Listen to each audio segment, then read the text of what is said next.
എത്ര അകറ്റിയിട്ടും ഒരു പുരുഷൻ ഒരു സ്ത്രീയെ വിട്ടുപോകുന്നില്ലെങ്കിൽ അതിൻ്റെ യഥാർത്ഥ കാരണം എന്താണെന്ന് നോക്കാം. മനുഷ്യജീവിതത്തിൻ്റെ മുന്നോട്ടുള്ള യാത്ര തന്നെ ബന്ധങ്ങളിലൂടെയാണ്. വ്യക്തിബന്ധങ്ങൾ, സ്നേഹബന്ധങ്ങൾ, രക്തബന്ധങ്ങൾ, അങ്ങനെയങ്ങനെ.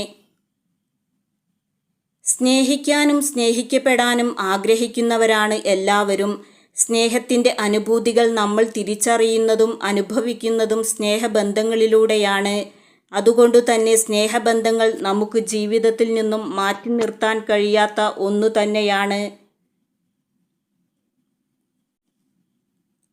എന്നാൽ ചിലപ്പോഴെങ്കിലും ചില ബന്ധങ്ങൾ നല്ലതല്ലെന്നും അതു വേണ്ട എന്നും നമുക്ക് തോന്നാറുണ്ട്. അതിന് പല കാരണങ്ങളും ഉണ്ടാകാം. ഇത്തരത്തിലുള്ള ഒരു കാരണത്താലോ ഒന്നിൽ കൂടുതൽ കാരണത്താലോ ഒരാൾ മറ്റൊരാളെ അകറ്റി നിർത്താൻ ശ്രമിക്കുന്നു. ഇങ്ങനെ ഒരു സ്ത്രീ എത്ര അകറ്റിയിട്ടും ഒരു പുരുഷൻ ആ സ്ത്രീയെ വിട്ടുപോകുന്നില്ലെങ്കിൽ അതിന് പ്രധാനമായും 2 കാരണങ്ങൾ മാത്രമേ ലോകത്തുള്ളൂ. ഒന്നാമത്തെ കാരണം, ആ പുരുഷൻ ആ സ്ത്രീയെ വളരെ ആത്മാർത്ഥമായി സ്നേഹിക്കുന്നു. നിഷ്കളങ്കമായും ആത്മാർത്ഥമായും വളരെ ആഴത്തിലും ആ പുരുഷൻ ആ സ്ത്രീയെ സ്നേഹിക്കുന്നു.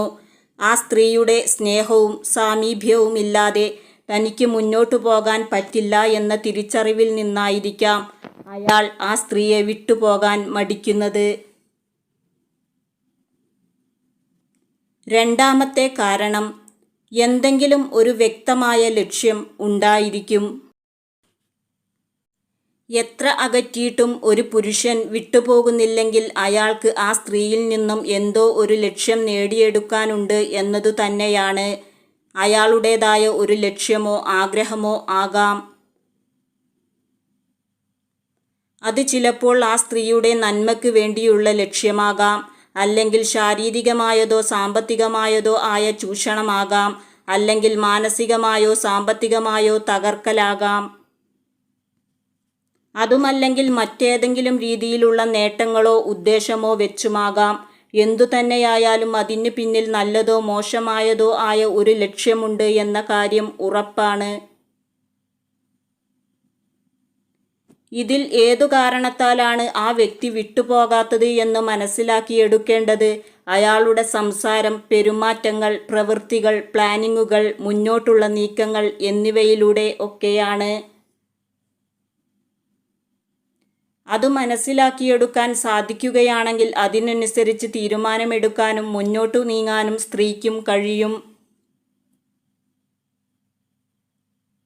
ബന്ധങ്ങൾ എപ്പോഴും നമുക്ക് ചേർന്നതാകാൻ ശ്രദ്ധിക്കുക. മോശമെന്ന് തോന്നുന്നതും യോജിച്ചു പോകില്ലെന്ന് ഉറപ്പുള്ളതും പെട്ടെന്ന് വിട്ടുകളയാൻ ശ്രദ്ധിക്കുക. ബന്ധങ്ങളിൽ ഏറ്റവും സുന്ദരമായ ബന്ധമാണ് സ്നേഹബന്ധം എന്നത്. എന്നാൽ നല്ലതല്ലെങ്കിൽ അവ അസുന്ദരമാണെന്ന് പറയേണ്ടി വരും.